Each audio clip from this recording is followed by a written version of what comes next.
On this episode of Delivering Marketing Joy, I talk with Jeremy Picker, and he talks about how he uses creativity as a differentiator.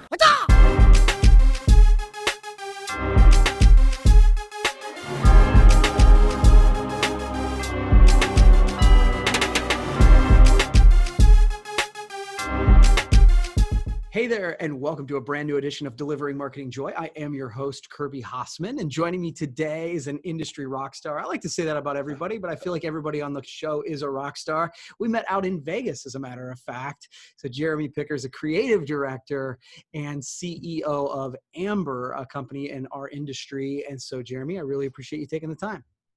Oh, thanks for having me, Kirby. You're a rock star, man. So I'm honored to be one of the hundreds that have been on before. So thanks for inviting me.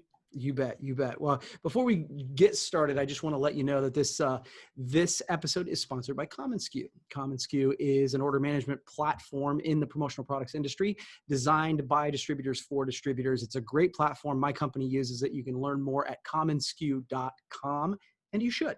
So check out commonsku. So Jeremy, let's jump in. Yeah. As I see your stuff on social media and as I get to know a little bit more about you, I kind of see you as a creative guy, right? And I mean, your title is even creative director. So I'm always curious about sort of how someone sort of becomes creative. And then do you think it can be a differentiator in business? Wow. That's a tough question. I almost think it's impossible to quantify creativity because it's so subjective. I think a lot of people in our industry like certain things. I think Teespring comes to mind. They're huge, a lot of statements, a lot of funky sayings that resonates with a lot of people. But in certain circles, that is kind of like bottom of the totem pole. So I think, to put a number to creativity is a tough thing. For me, I think I've always been creative, even from a childhood, but when I was growing up, there wasn't a way necessarily that I thought to make a career out of being creative. So, one of my past careers was band merchandise.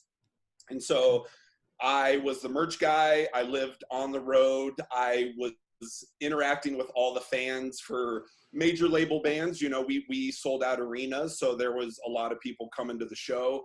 And I had that kind of interaction with the fans and found out what they wanted and what they would wish they had as far as merchandise.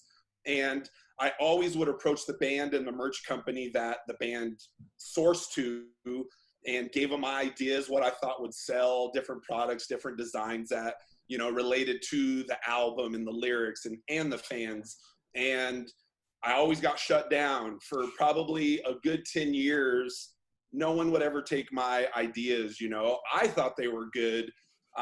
Some of the fans thought they were good, but they never wanted to use them, and I think a lot of times people, their creativity gets squashed a little bit because, of rejection or people not taking that. But for me, I knew in my heart of hearts that what I was coming up with was creative and would sell well for them. The band world, there's a lot of egos involved, mainly from the band side of things, because they might dress cool. They think they know what's cool. But, for what I was trying to do, I wanted to make them more money. And I felt like they thought, they needed to be that creative director. So, kind of fast forward 10 years, I decided to start my own business, one, to make my own creative path. I wanted to be the dictator, the captain of, creativity in my realm. And so, for me, when I started, I had a business partner that started with me, and a lot of times he would reject my creative input. But that never stopped me. I always tried, to live on Pinterest. I always took time to ideate and really brainstorm. And where I am now, that I wouldn't be here and people wouldn't be recognizing maybe my creativity or things that I'm launching on social media that resonate with a lot of people in our industry, that wouldn't have came to fruition if I just listened to everyone. So I think all of that, I know I'm getting off because, again, quantifying is hard, but I really think that progressing, and really in practicing at it is how I feel I'm creative. Yeah, a couple of things come to mind as you say that. It was interesting, as you said it earlier in the answer, you were talking about listening to the customers, listening to the people who were buying the merchandise. I think that there is true creativity in just simply listening. And the other, because you get ideas from the people who want to buy from you. And I think many of us miss that because of our own ego. And the other piece you talked about is like repetition. Like I always say, like, content is a little bit like fitness. I think creativity is like that too. Like you got to try and do a little bit over time, and then all of a sudden that muscle gets built. So we're all working in a crowded marketplace right now. And I don't know about you, but I kind of feel like right now it's tougher than ever to reach our customers because the whole world and landscape has changed. So what are some strategies you have to try and stand out?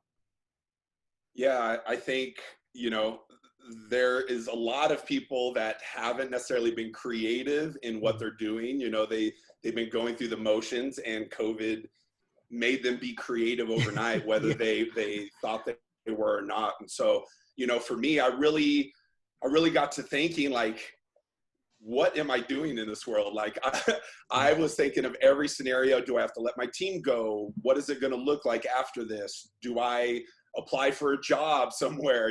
I was thinking of all the scenarios, but a word that kept coming to me is diversity, and more so diversity of my business model.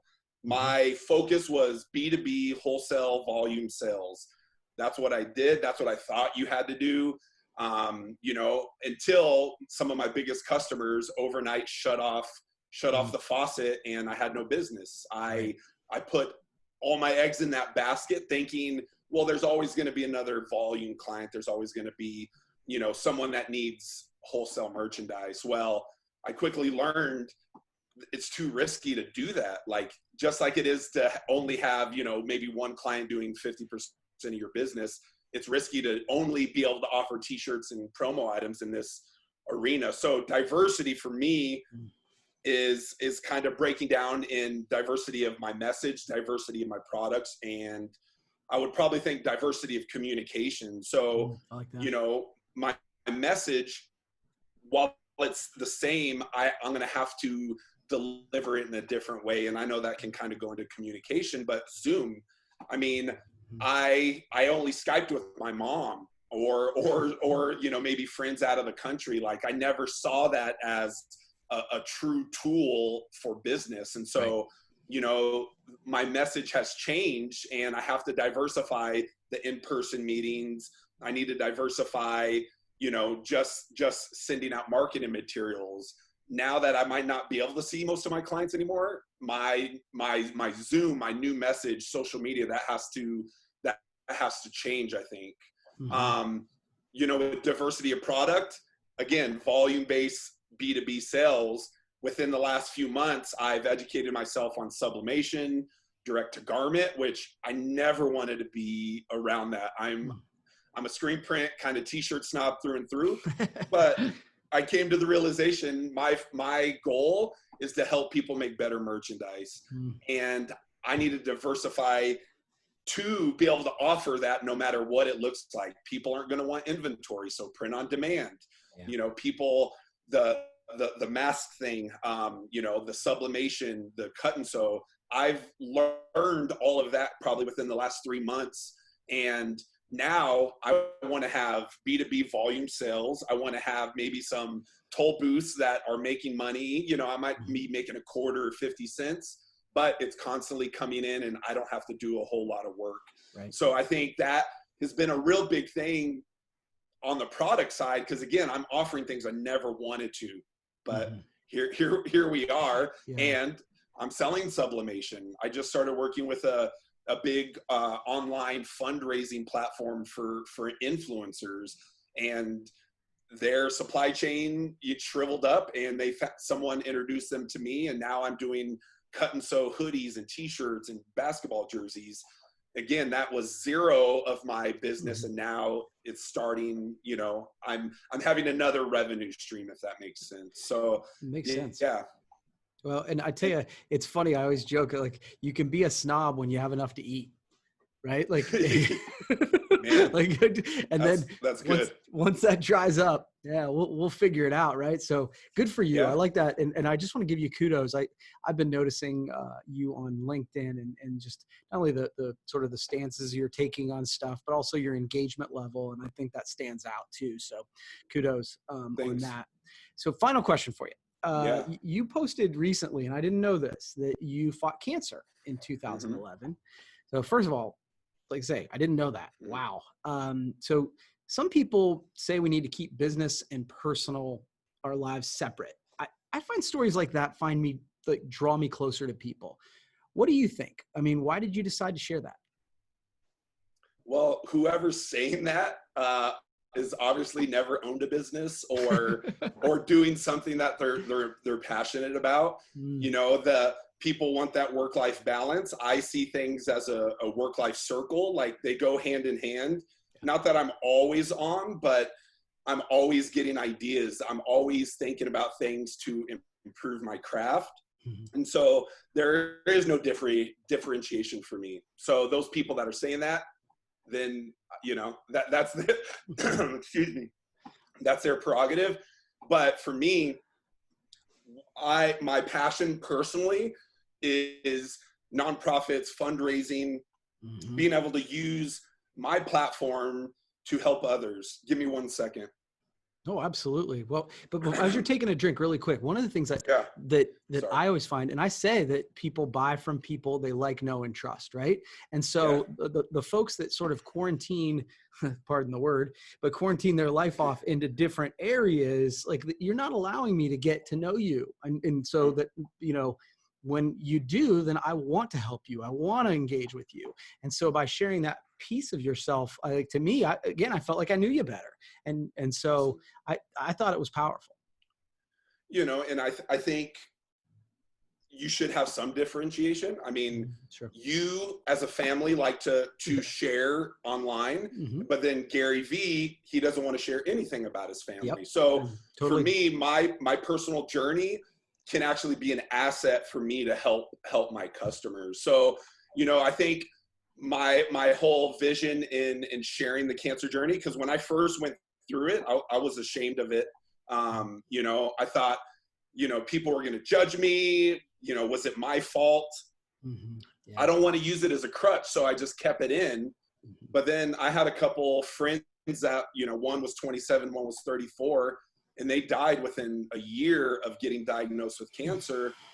And it really hit home. And I'm like, that's selfish of me to keep it in. I've gotten through that journey. And so how can I help other people, not only that are going through it, but that have loved ones that are going through it?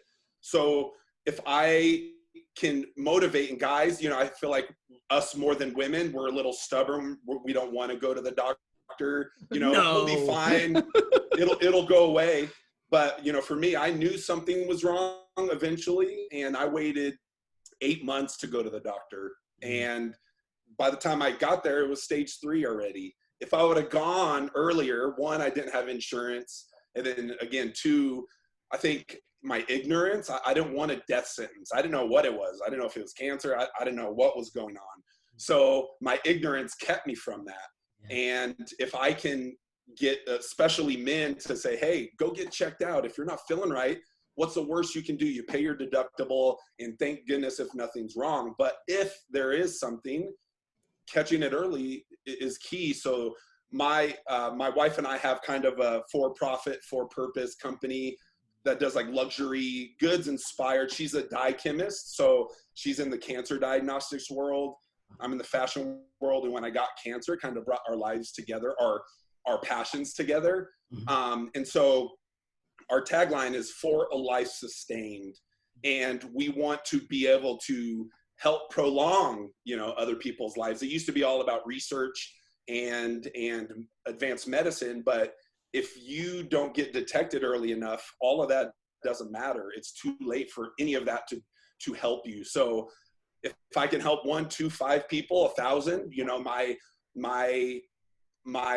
I guess personal passion and focus is fulfilled. But yeah, you have to have vulnerability. You have to be able to talk through it. You know, I was on SKUcast, and Bobby, just his calming voice, like I got all choked up and teary, you know, just talking about it, because it's emotional. But totally. again, I want to use that to impact others and help others, you know, if they happen to go through that journey. Hopefully not. Dude, that's awesome, and I admire what you're doing. So thank you for that. Yeah, Well, thanks for asking. You bet. You've answered my 3 questions. I give everybody a chance to ask me one question. Do you have one for me, bud? I do have one for you. Uh-oh. So yes, you give out so much free content. You know, why do you do it? What drives you to do that? You know, obviously, I think building your personal brand, your public business persona, you know, it'll drive sales probably over time organically. But I really want to know, like, why do you want to write a book and share on day in, day out? I mean, you got Monday Minutes, you got this podcast, you know, you have Unscripted, all of that.